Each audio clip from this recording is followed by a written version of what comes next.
قُلْ هَٰذِهِ سَبِيلِي أَدْعُو إِلَى اللَّهِ ۚ عَلَىٰ بَصِيرَةٍ أَنَا وَمَنِ اتَّبَعَنِي ۖ وَسُبْحَانَ اللَّهِ وَمَا أَنَا مِنَ الْمُشْرِكِينَ. هذه الفرق التي ذكرها رسول الله هي الفرق المنتمية إلى الإسلام والمتلبسة بالإسلام والذي ترفع شعارات الإسلامية، ولهذا قال يتكلمون بألسنتنا، قال الله قال رسول الله، سواء كانوا عربا أو عجما يتكلمون باللغة العربية. فهذا الوضع الذي نعيشه الآن هو وقت دعاة على أبواب جهنم، ليس القوميين، هذا كفار دعاة الكفر أمر واضح، ولا البعثيين ولا الشيوعيين ولا غيرهم، إنما هي طوائف الفرق، طوائف الضلال وأحزاب الفتن دعاة على أبواب جهنم. يعني هم كما وصف رسول الله صلى الله عليه وسلم الخوارج، كما جاء في حديث أبي موسى الأشعري رضي الله عنه أن عليا حينما كان باليمن بعث بذهبة في ترابها، فقسمها رسول الله صلى الله عليه وسلم بين 4 نفر: الأقرع بن حابس الحنظلي، وعيينة ابن بدر ابن حسن الفزاري، وعلقمة بن علاثة العامري، وزيد الخير الطائي. فغضبت قريش وقالت: كيف يعطي هؤلاء ويدعنا؟ وفي رواية غضب رجل، ثم جاء رجل كبس اللحية ناتئ مشرف الجبين غائر العينين ناتئ الجبين، وفي رواية الجبهة وهو الصواب محلوق الرأس، فقال: يا محمد اتق الله. فقال رسول الله عليه الصلاة والسلام: فمن يطيع الله إن عصيته؟ أيأمنني على من في الأرض ولا تأمنوني؟ فقام رجل من القوم يستأذن في قتله، يرون أنه خالد بن الوليد رضي الله عنه. فقال رسول الله صلى الله عليه وسلم: إن من ضئضئ هذا قوما يقرؤون القرآن لا يجاوز حناجرهم، يقتلون أهل الإسلام ويدعون أهل الأوثان، لو أدركتهم لقتلتهم قتل عاد. هذا حديث أبي سعيد، وجاءت أحاديث كثيرة فيهم، ونذكر حديث علي رضي الله عنه فيهم. يقول علي رضي الله عنه في حديث له: إذا حدثتكم عن رسول الله صلى الله عليه وسلم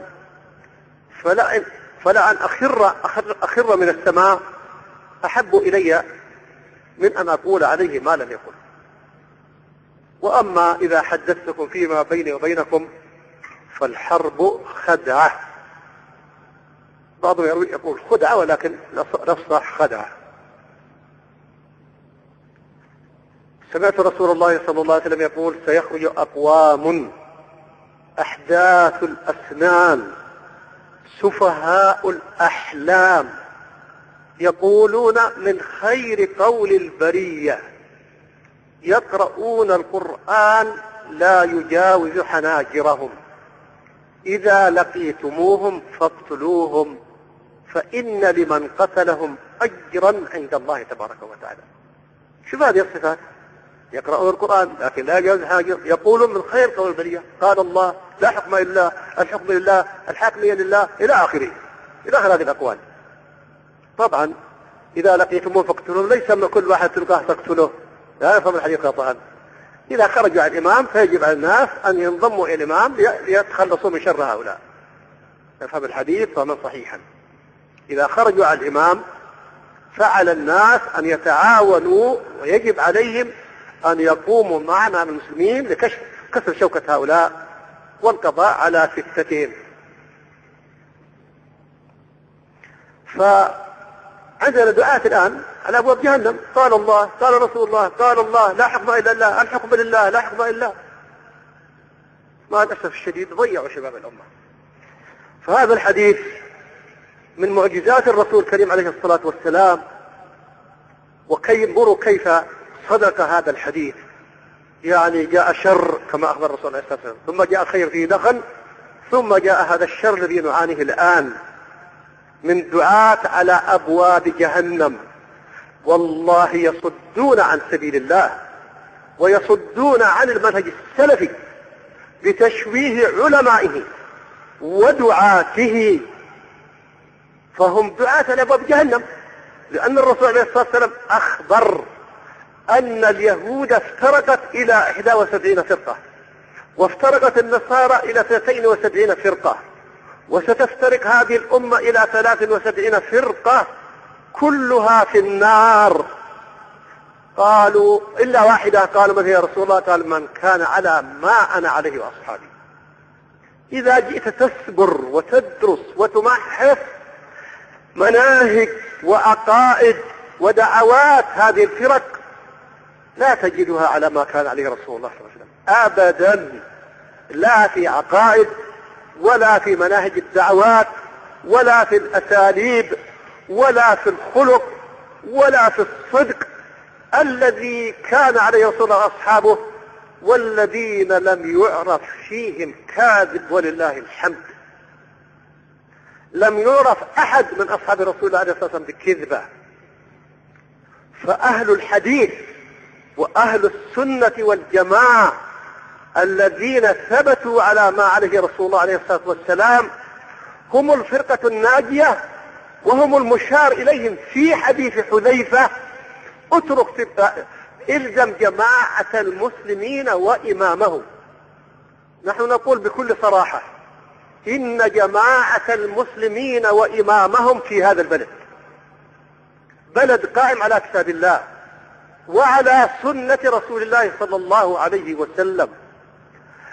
المناهج الدراسية في المراحل كلها من الابتدائي إلى آخر مرحلة قائمة على الكتاب والسنة وعلى منهج السلف الصالح، وتتلقى في هذه المعاقل الحصينة للإسلام الإسلام غضا طريا من كتاب الله ومن سنة رسول الله صلى الله عليه وسلم وبفهم الصحابة والتابعين. ولكنك شرق وغرب في مدارس الدنيا وفي أحزابها وجماعاتها أتجدها على شيء من هذا؟ كلا ثم كلا، إنها والله تحارب هذا الوضع الصحيح القائم على ما عليه رسول الله صلى الله عليه وسلم وأصحابه مهما غالطوا. وإذا غالطوا الناس فإنهم والله دعاة على أبواب جهنم، من أجابهم إليها قذفوه فيها. فيا طلاب الجامعة، لقد والله أتيحت لكم فرصة ثمينة وذهبية أن تدرسوا منهج السلف الصالح الذي هو على ما عليه رسول الله وأصحابه. ولا نقول اغمضوا أعينكم واركضوا وراءنا، بل نقول ادرسوا بفهم وعقل ووعي، وقارنوا بالصدق وإخلاص بين ما عند هذه الجماعة التي ذكرتها وما عند الجماعات الأخرى. فهل تجد فرقة تحترم أصحاب رسول الله مثل هذه الجماعة؟ وهل تجد فرقة من هذه الفرق كلها تحترم عقائد الصحابة وعقيدة الرسول وعقيدة الأنبياء وتحافظ عليها وتدعو إليها؟ أو تجد العكس، تجد من يصد عنها ويتولى أهل البدع إن لم يتظاهر بالبدع، يتولى أهل البدع ويذب عنهم ويعادي ويحارب أهل هذا المنهج. فأي دعوة إلى جهنم أوضح من هذه؟ هذا حديث عظيم أرجو أن تدرسوه كما تدرس الأحاديث الأخرى، ولكن رأيت تخبطات في تفسيره، أعتقد أن هذا هو التفسير الصحيح الذي أدين الله أنه الحق.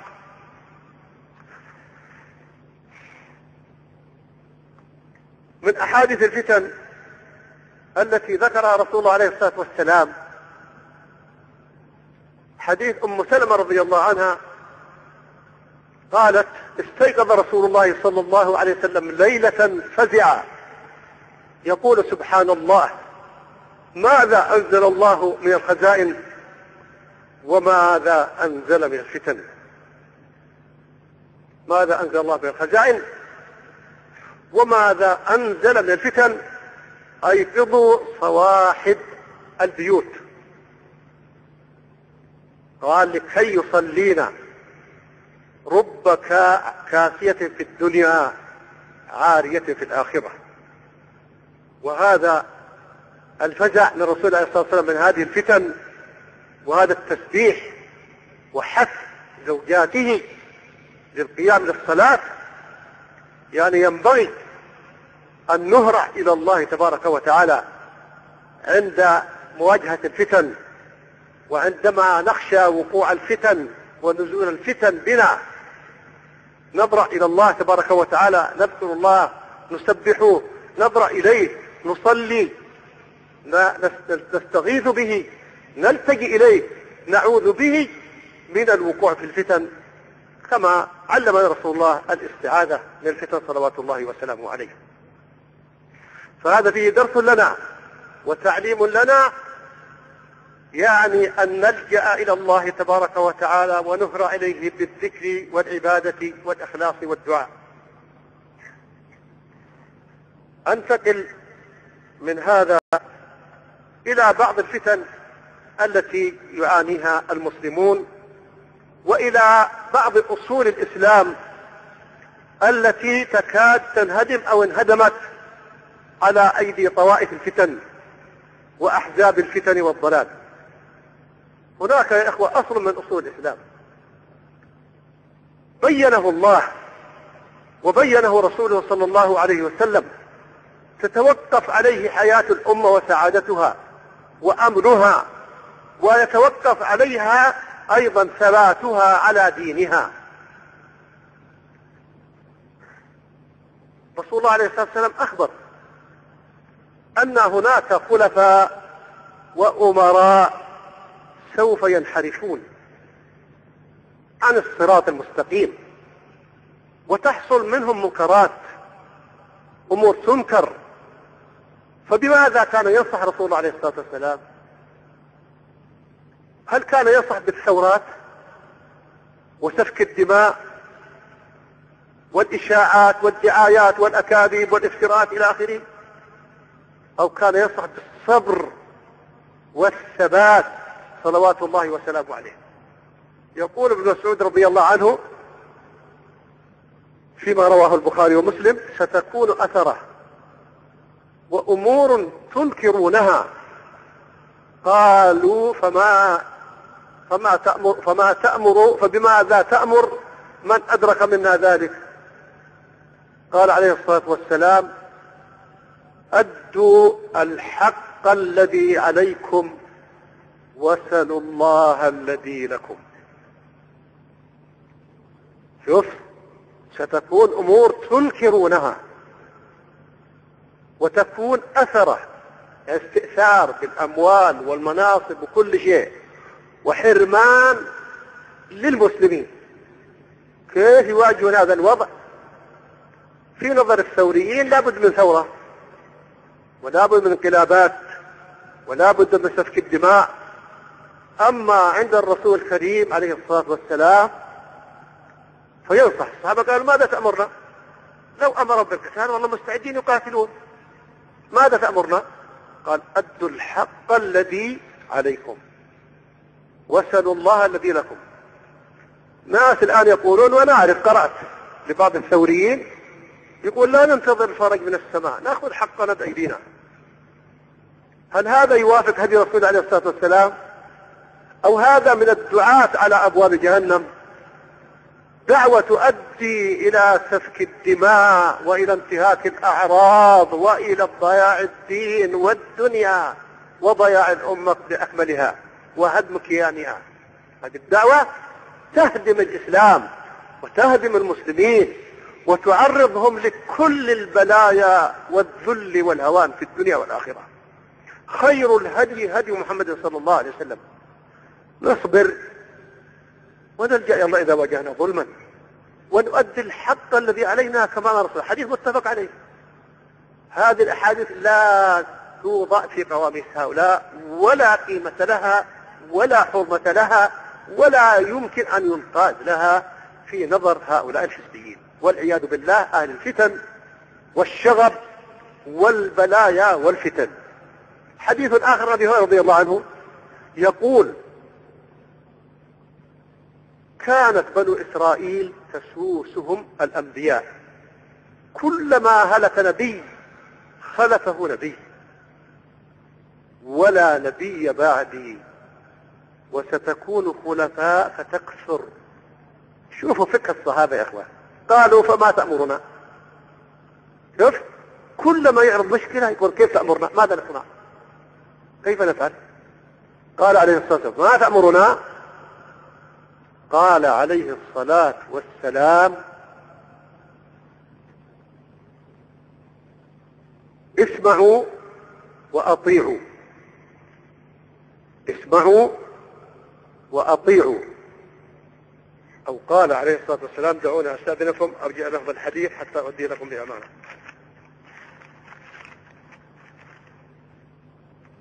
قال: فوا ببيعة الأول.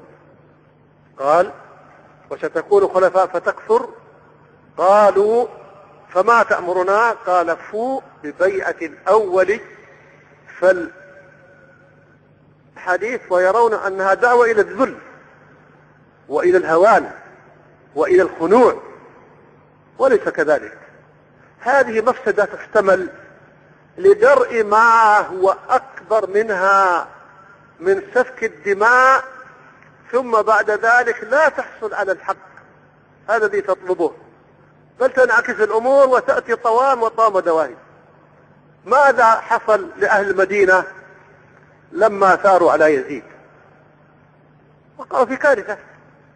جاء عبد الله بن عمر رضي الله عنه ينصحهم، جاء إلى عبد الله بن مطيع فرمى له وسادة وقال: اجلس يا أبا عبد الرحمن، يا أبا عبد الرحمن.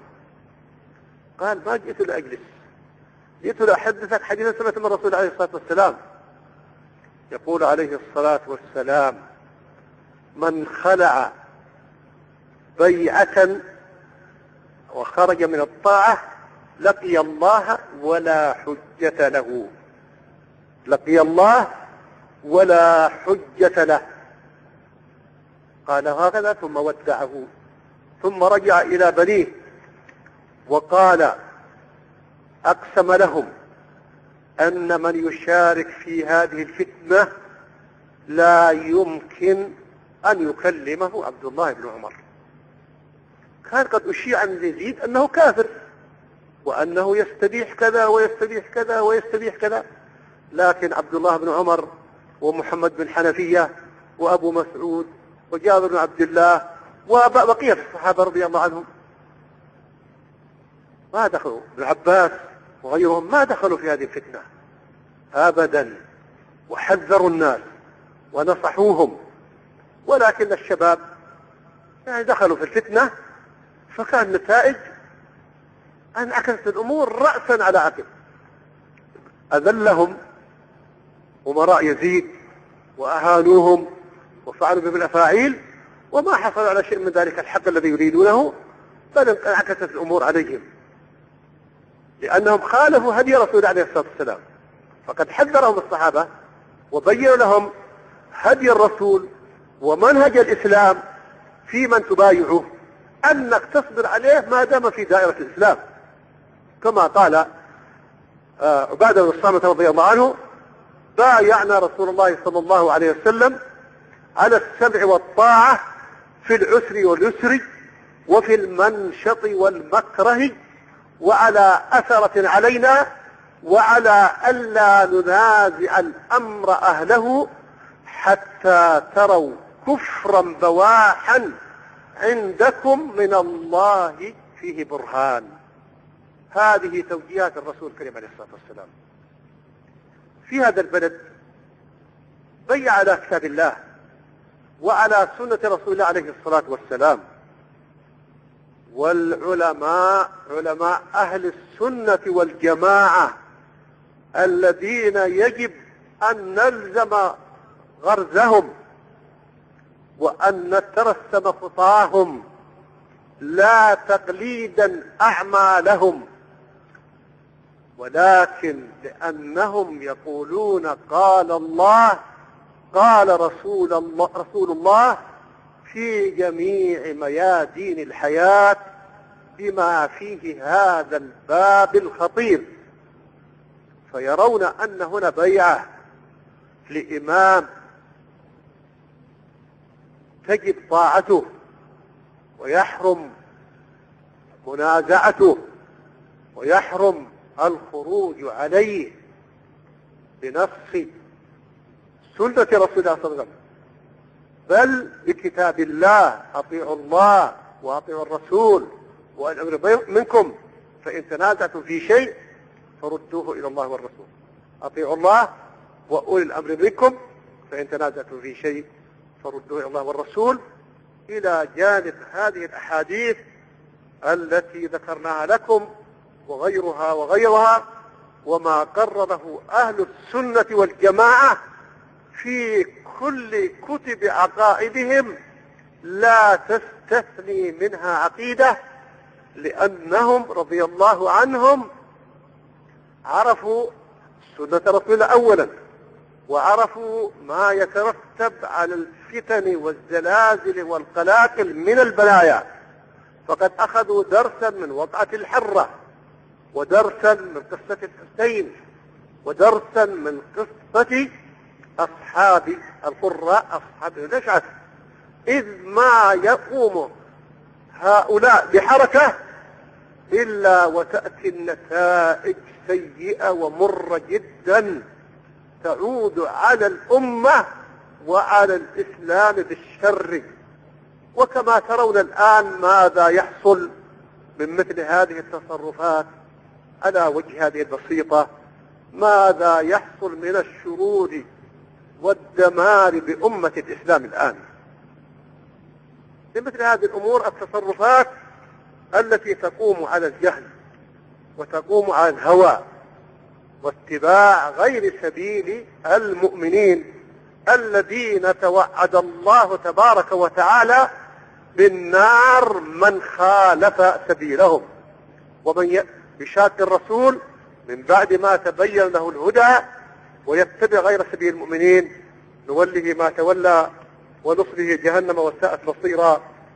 ولعلي أكتفي بهذا القدر من الأحاديث وما دار حولها، وأنتقل إلى شيء مما يجري الآن، خاصة ما يواجه الدعوة السلفية وما تواجه هذه البلاد حكومة وشعبا وعلماء من مخاطر ومشاكل يثيرها أهل البدع وأهل الفتن والضلال.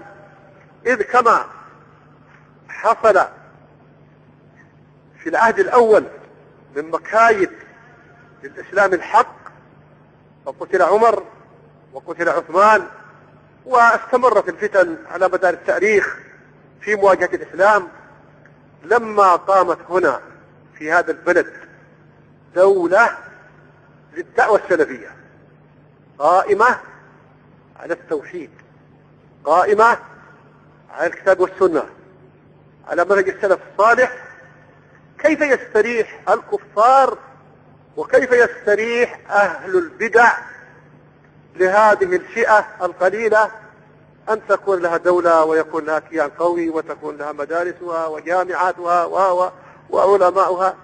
فلا بد إذن أن نشمر عن ساعد الجد لإزالة هذه الفتنة هذه النعمة عن هذه الفرقة وعن هذه الجماعة.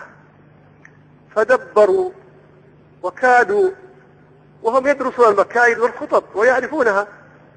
درسوا خطط الماسونية وخطط اليهود وخطط المخابرات الأمريكية والشيوعية وخطط وخطط وخطط.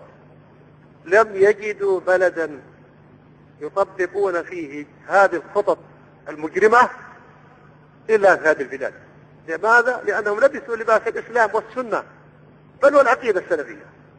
لبسوا هذا اللباس وجاءوا يشتغلون في أبناء هذا البلد، بدل أن يتربى هذا البلد شبابه على كتاب الله وسنة رسول الله ومنهج السلف الصالح، ربوهم على مناهج فاسدة ضالة لا تعرف عقيدة صحيحة ولا تحترم كتابا ولا سنة وليس عندها علم يصدق عليهم ما قاله رسول الله عليه الصلاة والسلام: إن الله لا يقبض العلم انتزاعا ينتزعه من العلماء من صدور الناس بعد أن أعطاهموه، ولكنه يقبض العلم بقبض العلماء، حتى إذا لم يبق عالما اتخذ الناس رؤوسا جهالا فسئلوا فأفتوا بغير علم فضلوا وأضلوا.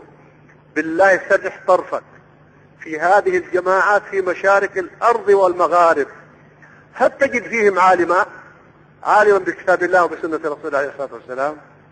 كلا، لا يوجد هذا أبدا، هذا لا يوجد. يقول الإمام أحمد: الذي لا يعرف صحيح الحديث من ضعيفه ليس بعالم.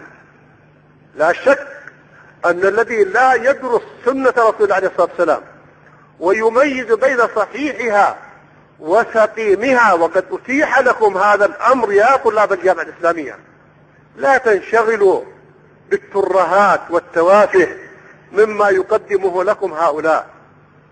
اشتغلوا بكتاب الله وبسنة رسول الله حفظا وفهما وعلما وتربية ودعوة. ربوا أنفسكم بكل ما فهمتموه من كتاب الله ومن سنة رسول الله عليه الصلاة والسلام، ولا تربوا أنفسكم على الأفكار والعقائد والخرافات الخارجة عن منهج الله الحق البعيدة عن هدي محمد صلى الله عليه وسلم.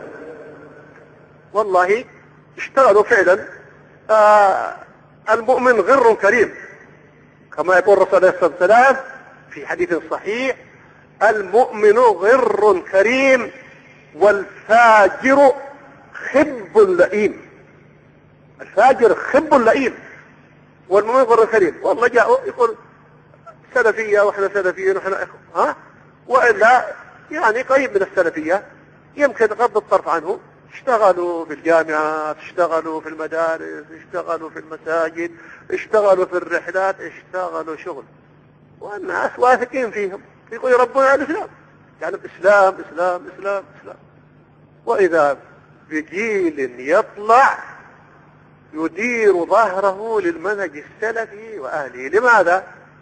لأن هؤلاء يربونهم على إيه؟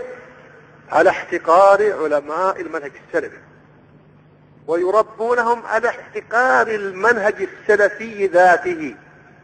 أنا أقرأ لكم كلاما الآن لتعجبوا وتعرفوا هذا.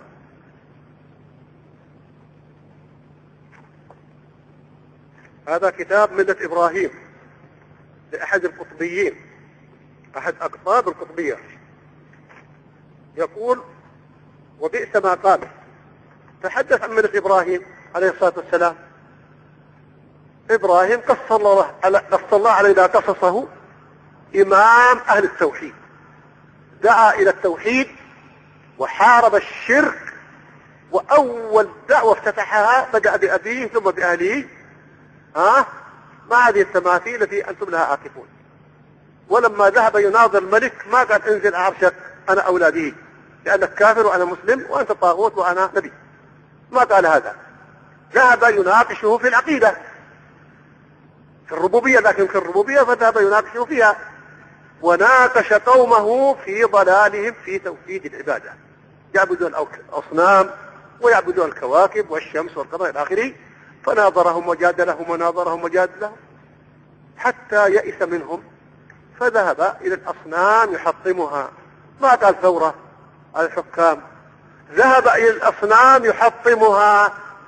ما كان يدعو إلى إقامة الدولة، لأن الدولة تأتي نتيجة لهذه الدعوة. إذا نجحت الدعوة قامت الدعوة واستجاب الناس، الدعوة ناجحة.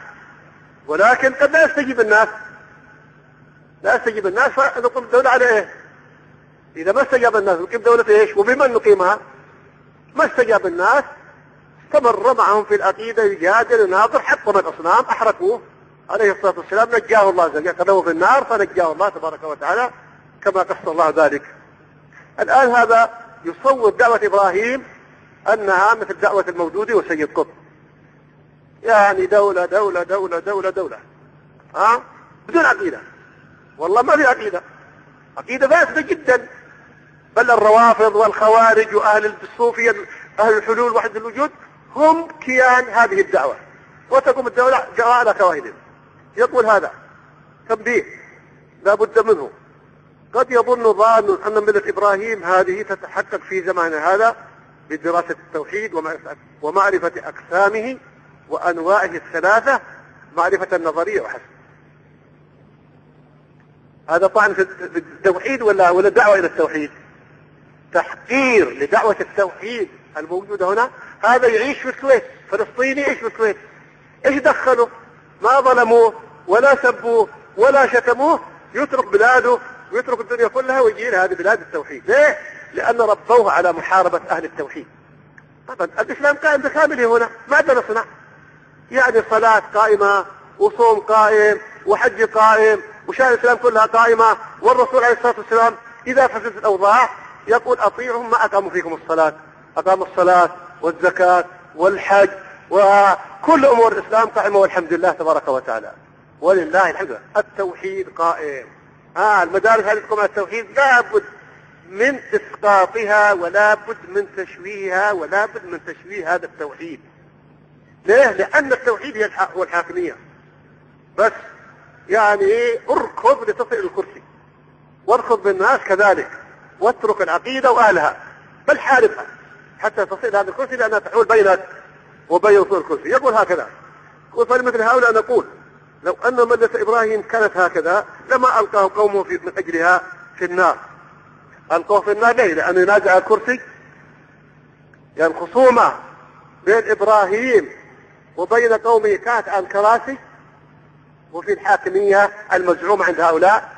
والله لا يعرفون حاكمية الله ولا يحكمون الله، ولو عرفوا حاكمية الله لبدأوا بالتوحيد يدعون إليه، لكنهم يحاربوا التوحيد. فأي حاكمية هذه التي تحارب التوحيد؟ أي حاكمية هذه التي تدافع عن الشرك والبدع والضلال؟ هذه حاكمية الله؟ هذه حاكمية الله التي بعث بها جميع الأنبياء عليهم الصلاة والسلام، والعياذ بالله.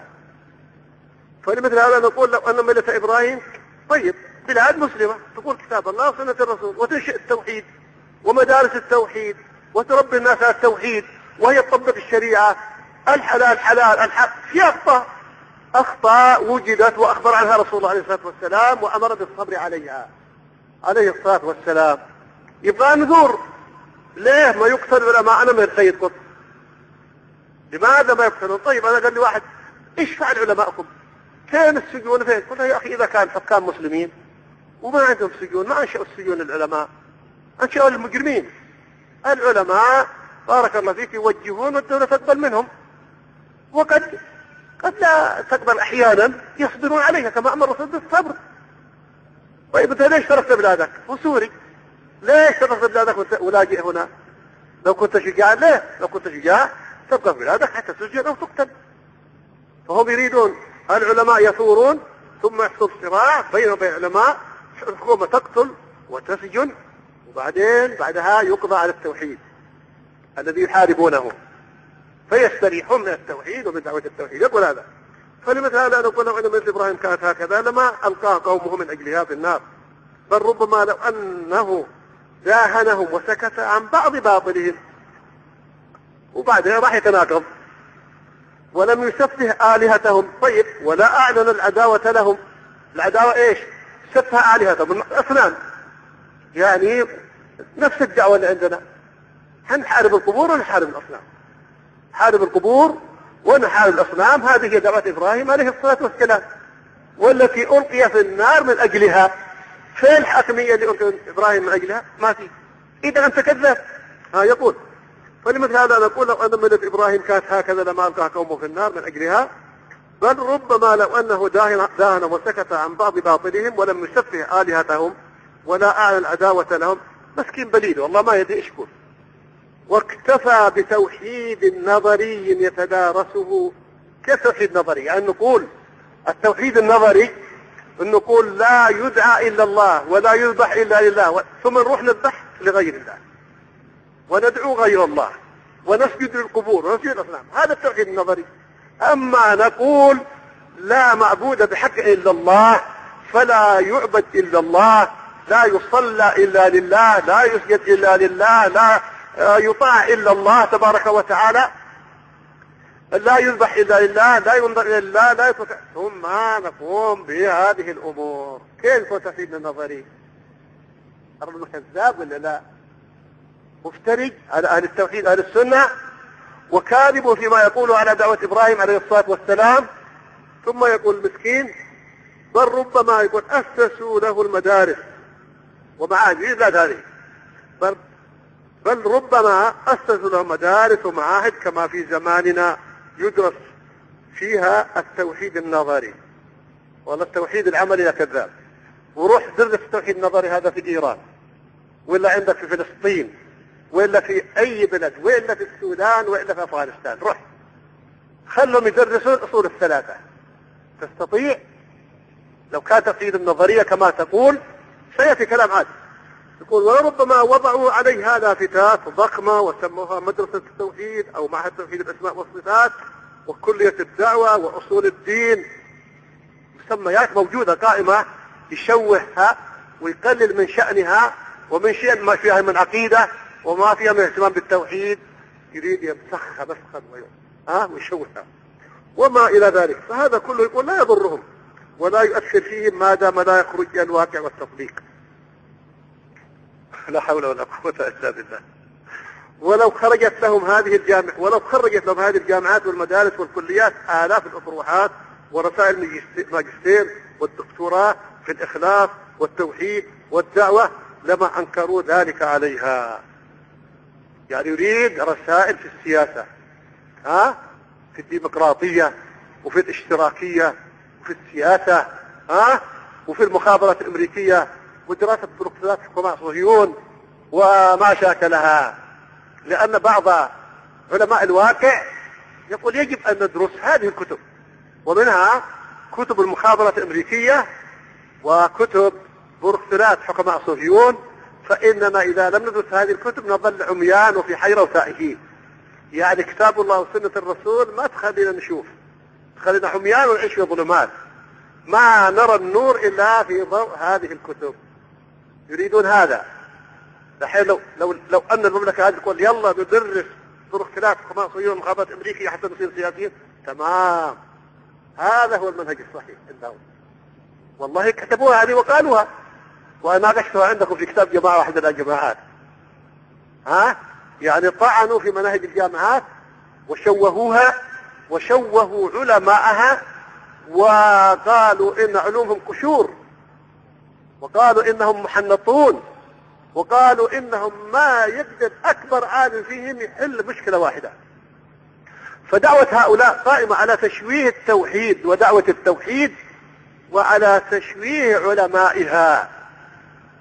فغرسوا هذه الخبائث في أذهان كثير من شبابنا، فأصبح لا يحب إلا هؤلاء السياسيين ولا يوالي إلا هؤلاء ولا يبغض ويحتقر إلا علماء المنهج السلفي.